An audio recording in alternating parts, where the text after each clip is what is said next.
Matt Lenihan for Boxing Social in association with Empire Fight Store, and our kings were here. Galal Yafai. Galal, you never do things the easy way.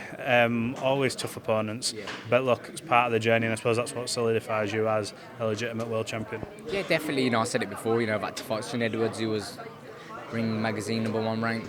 Then I've got the WC #1 ranked Mexican, who's a handful, and then I'll probably have to go to Japan, like I said earlier, and fight Taraji, who's got the WC and WBA world title. So yeah, it's not been an easy route, but one by one, hopefully I'll get through them.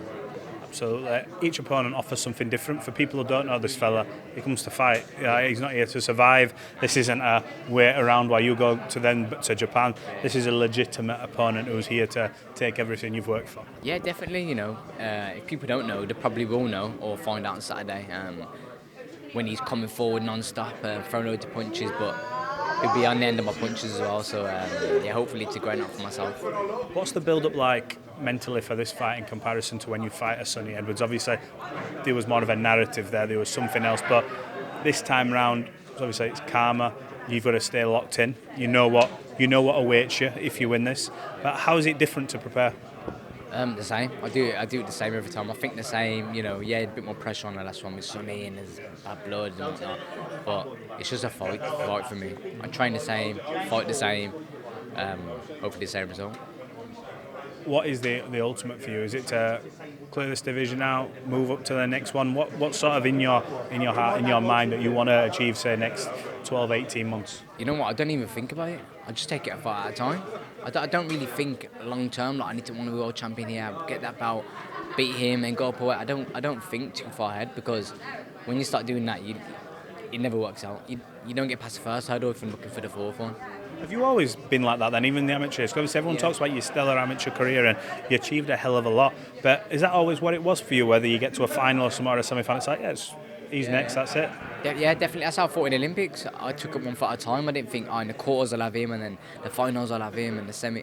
I just fought one fight at a time, and I feel like when you look too far ahead, it never goes to plan. And I think that's just the way I've always been, really. And I'm the same now as a pro. If I don't get past Rodriguez, I don't get past that second hurdle, so I don't want to be looking at the fifth and sixth one. As someone who's achieved things like you have in the amateurs, it'd be remiss of me not to bring up Vasily Lomachenko. Hung up the gloves after, I would say, a legendary stint in boxing. When you see people online say 18-3 as a pro, and almost downplay it, do you almost, I don't mean get offended, but you look at that and go, what are you talking about? Now I've become immune to it now. I've become immune to it, especially in our age now.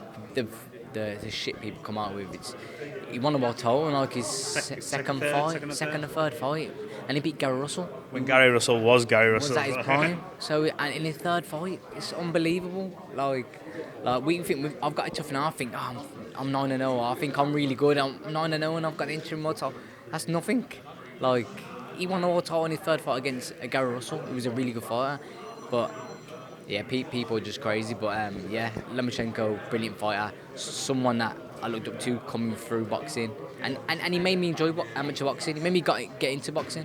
I was going to say, I spoke to Michael Conlon the other day, and obviously everyone knows his story in the amateurs, and I said, you had your picture with him, did you not ever want to move around with him? He goes, no. He says, a little spar maybe, but not. Is that one of them things you look at and go, it'd have been unbelievable to get some rounds in with him? I wouldn't have wanted to. I would have just been happy just have a picture of him and just watch him up close, because he, like I said before, he's someone I used to study him when I was coming through, and I watched him in the 2012 Olympics, and I thought, I'd love to be Olympic champion like him.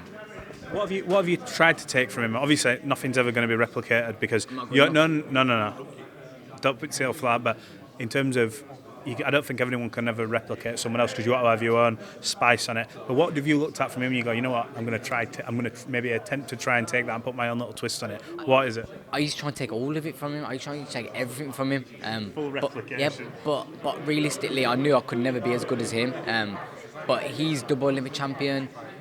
Unbelievable, won so many more titles as a professional. So if I could do a quarter of what he's done, I would have done really well. And that's what I won one Olympic gold medal, so I'm happy with one, not two. Just the one? Yeah, I'm happy with just the one. I would never be probably good enough to win two, but Yeah, one's good enough for me. Look, I won't put yourself down like that, but look, I'm going to let you get off. I know you've got work to make. We look forward to seeing you do your thing at the weekend, and it's a terrific fight. If you don't know, get to know DAZN, a great main event here in Birmingham, and we'll catch up later, hopefully after your fight.